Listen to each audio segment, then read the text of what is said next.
Hi అండి. ఈరోజు నేను చికెన్ పచ్చడి ఎలా చేసుకోవాలో చేసి చూపిస్తున్నాను. చికెన్ గోంగూర కలిపి చేస్తున్నానండి. ఈ చికెన్ ఫ్రిడ్జ్లో పెట్టానండి, గిన్నెలో పెట్టి ముందు రోజు తీసుకొచ్చింది, అందుకే వేయగానే ఓడలేదు. ఒక బాండీ తీసుకొని దానిలో ఈ చికెన్ వేసుకొని ఇలా కలుపుకుంటూ ఉండాలండి. ఇందులో ఏమి వేయలేదండి, నేను ఉట్టి చికెనే వేశాను. కావాలంటే కొద్దిగా ఉప్పు, కొద్దిగా పసుపు కూడా వేసుకొని ఇట్లా కలుపుకోవచ్చండి. ఇది నీరు వచ్చేస్తూ ఉంటుంది. ఇలా తిప్పుతూ ఉంటే మధ్య మధ్యలో మూత పెట్టుకొని, లేదంటే మూత పెట్టకుండా అయినా సరే ఇట్లా తిప్పుకుంటూ ఉండాలండి. ఈ నీరు వచ్చేసి నీరంతా ఎగిరిపోయే వరకు దీన్ని అయితే ఇట్లా వేయించుకోవాలండి. ఇలా వేయించుకుంటే చికెను ఎక్కువ రోజులు నిల్వ ఉంటుంది, పాడవకుండా. డైరెక్ట్ వేయించేసుకుంటున్నారు కొంతమంది, అలా అయినా చేయొచ్చు. కానీ ఇలా చేస్తే దీనిలో తేమంతా ఇంకిపోతుంది కదా, అప్పుడు ఎక్కువ రోజులు నిల్వ ఉంటుందండి. ఈలోగా గోంగూర అయితే నేను ఇలా గిల్లేసుకొని పెట్టేసుకున్నాను. ఈ గోంగూరని కడిగేసి బెజ్జాల గిన్నెలో వేసి నీళ్ళన్నీ వాడేలాగా అయితే పెట్టేసుకున్నానండి.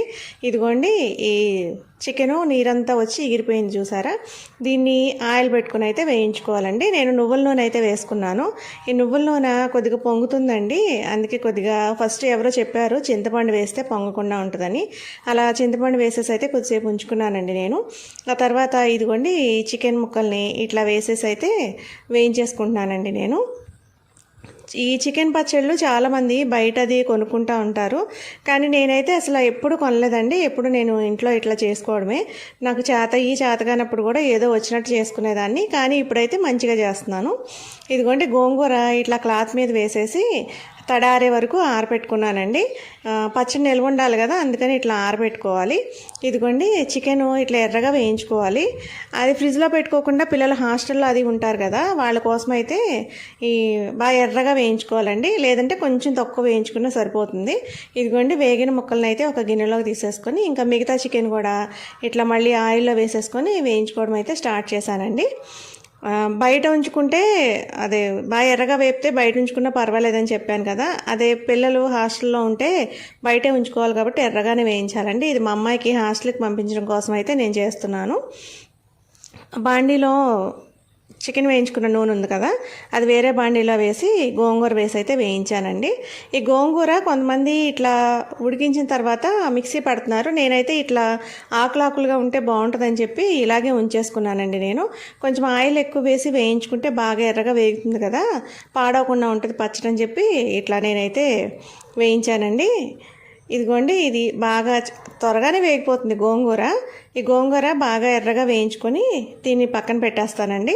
ఆ తర్వాత మిగతా ప్రాసెస్ అంతా చేస్తాను. ఈ గోంగూర మధ్య మధ్యలో తిప్పుకుంటూ ఇలా కలుపుకోవాలండి, లేదంటే అడుగు పట్టేస్తుంది. ఎలా అయినా గోంగూర లైట్గా అడుగు పడుతుందండి.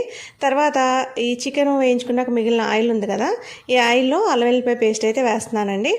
అయితే ఆయిల్ వేడి మీద ఉన్నప్పుడు అయితే అల్లం వెల్లిపాయ పేస్ట్ కొంచెం ముద్ద కడుతుందండి, అందుకని నేను స్టవ్ కట్టేసిన తర్వాత అల్లం వెల్లిపాయ పేస్ట్ వేసి ఇలా అంతా కలిసేలాగా కలిపిన తర్వాత మళ్ళీ స్టవ్ అయితే ఆన్ చేస్తానండి. ఏమో నాకైతే ఇంకా ఇలాగే అలవాటైపోయింది. తర్వాత ఈ అల్లం వెల్లుల్లిపాయ పేస్ట్ వేగేటప్పుడు దీనిలో కొద్దిగా కరివేపాకు అయితే వేసానండి. ఆ తర్వాత కొత్తిమీర ఇట్లా కట్ చేసుకుని వేయడమే అలవాటండి నాకు, ఇంకా అందుకని ఇట్లా కట్ చేసుకుంటున్నాను.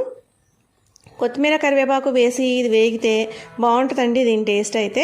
అల్లం వెల్లిపాయ పేస్ట్ ఎర్రగానే వేయించుకోవాలి. కొంచెం తక్కువ వేయిస్తే మళ్ళీ నిలవ ఉండదేమో అని భయం అండి, కొంచెం ఎర్రగానే వేయిస్తాను ఇది కూడా. ఇదిగో చూడండి, అల్లం వెల్లిపాయ పేస్టు ఇలా పొంగు వస్తూ ఎర్రగా వేగింది కనిపిస్తుంది కదా మనకి. ఇలా వేగిన తర్వాత ఇంకా స్టవ్ అయితే ఆఫ్ చేసేసుకున్నానండి నేను. దీన్ని చల్లారే వరకు చల్లారనిచ్చాను. వేడివేడిగా కలపకూడదండి, ఆరితేనే పచ్చడి నిలవ ఉంటుంది, బాగుంటుంది. ఇదిగోండి ఇట్లా ఆరిపోయిన దాన్ని అయితే ఈ చికెన్ ఎర్రగా వేయించుకున్న ముక్కలు ఉన్నాయి కదా దానిలో వేసేసాను. ఇంకా ఈ గోంగూరను అయితే గరిటతోనే కలిపానండి. మీకు ఇలా ఆకులు వద్దనుకుంటే మిక్సీ అయినా పట్టుకోవచ్చు, లేదంటే కనుక కొంచెం స్మాషర్తో అయినా స్మాష్ చేసుకోవచ్చు. ఈ గోంగూరను కూడా దీనిలో వేసేసి కలిపేశానండి. తర్వాత దీనిలోనే టేస్ట్ తగ్గట్టు కారం అయితే వేసానండి నేను. మా వాళ్ళు కారం కొంచెం ఈయన తక్కువే తింటారు, కానీ మా అమ్మాయి బాగానే తింటుందండి. పచ్చడి నిలవగాలి కదా అని కొంచెం బాగానే వేశాను. ఈ చికెన్ పచ్చడికి మీరు ఎప్పుడైనా సరే గమనించండి, వేరే పచ్చడిలో పట్టినట్టు ఉప్పు పట్టదండి, తక్కువ పడుతుంది. దీనిలో కారం ఉప్పు వేసిన తర్వాత మసాలా పొడి అయితే వేసానండి. నేను ఆల్ ఇన్ వన్ మసాలా అని అన్నిటిలోని వేసుకునేది మీకు ఇదివరకు చూపించాను, ఛానల్లో ఉంటుంది చూడండి. తర్వాత కొంచెం ఆవాలు మెంతులు పొడి వేసానండి, పచ్చడి కాబట్టి. కొంతమంది వేస్తారు, కొంతమంది వేయరు, నేనైతే వేసుకుంటానండి.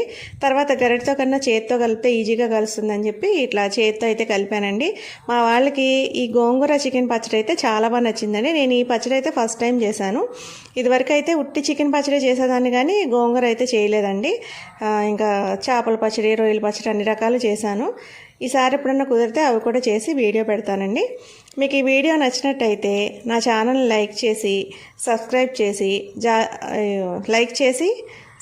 చేయండి జాలిపూడి వంటల్ని. చూడండి, మరిన్ని వీడియోలతో మీ ముందుంటాను. ఈ వీడియో అయితే మీకు నచ్చింది అనుకుంటున్నాను. చూడండి అసలు ఎంత కలర్ఫుల్గా ఎంత బాగుందో చికెన్ పచ్చడి అయితే. మీరు కూడా ట్రై చేసి ఎలా వచ్చిందో కమెంట్ చేయడం అయితే